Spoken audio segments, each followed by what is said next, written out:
আরামবাগের গোঘাটের রঘুবাটি গ্রাম পঞ্চায়েতের রাজগ্রামের রেশন ডিলারের বিরুদ্ধে ছিল একাধিক অভিযোগ। রেশন ডিলার প্রায়শই কম জিনিস দিতেন বলেই অভিযোগ এবং গ্রামবাসীদের অভিযোগ নানা আছিলায় হামেশাই তাদের রেশন দিতেন না ডিলার। গ্রাহকদের বঞ্চিত করে ডিলার সেই সমস্ত রেশন সামগ্রী বিক্রি করে দিতেন বলেই অভিযোগ ওঠে। মঙ্গলবার সকালে রেশনের চাল আটা বিক্রি করে দেওয়ার সময় হাতে নাতে ধরে ফেলেন গ্রামবাসীরা। এটা চুরি তো, চুরি নয় তো আবার কি? আমার মাল, পাবলিকের মাল, এরকম ভাবে একবার নয়, এটা তো আমরা প্রথমবার ধরলাম। দ্বিতীয় আগে যে গাড়ি এসেছিল, গাড়ি বেরিয়ে গেছে, তাকে ধরা যায় না এমন পরিস্থিতি। এর থেকেও বেশি মাল গেছে। পায়ে মাঝে মাঝে আবার না ছাপ হলে আর দেয় না, বলে তোমার হাতে ছাপ উঠে না। আবার যদি আপদ বিপদ হয়, যদি চলে যায়, সেই মুহূর্তে যদি রেশন যায়, যদি আনতে আসি বলবে, তারপরে এলে বলবে তোমার রেশনই কেন আর দেওয়া হবে না। তাহলে সেই মালটা কি করছে? গ্রামবাসীরা এদিন চাল ও আটা বোঝাই ইঞ্জিন ভ্যান আটকে দেন এবং রেশন ডিলারকে ঘিরে বিক্ষোভ দেখায় গ্রামবাসীরা।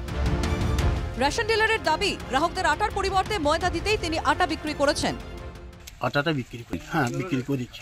তুমি মালটা কেন দিলাম তাদেরকে বললাম, দেখুন আমি ময়দা কিনে এনে তাদেরকে আটা ময়দা দিয়েছি, দিয়েছি এইটা ময়দা দিয়ে গেছে, সেই জন্যই আটাটা বিক্রি করছি।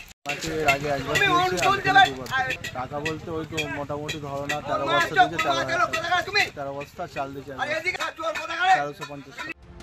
রেশনের জিনিসপত্র বিক্রি করে দেওয়ার অভিযোগ সঠিক বলছেন গোঘাট 1 নম্বর পঞ্চায়েত সমিতির সভাপতি। বিষয়টি নিয়ে তদন্তের আশ্বাস দিয়েছেন সভাপতি। অভিযোগটা সম্পূর্ণভাবে সত্য এবং রেশন ডিলারও সেটা স্বীকার করেছেন। ওনাকে সম্পূর্ণভাবে ধিক্কার জানাই এবং আমাদের সম্মানীয় বিডিও সাহেব এবং গোঘাট থানা ওসি সাহেবের সঙ্গে আমার কথা হয়েছে। ফুড ইন্সপেক্টরকে দিয়ে ওইখানেতে অডিট করিয়ে ডিলারের বিরুদ্ধে আমরা ব্যবস্থা নেব। এলাকাবাসীর অভিযোগ, দীর্ঘদিন ধরে চলছে এই অনিয়ম। অভিযুক্ত রেশন ডিলারের কড়া শাস্তির দাবি তুলেছেন গ্রামবাসীরা। অভিযুক্ত রেশন ডিলার ও ফরেকে আটক করেছে গোঘাট থানার পুলিশ।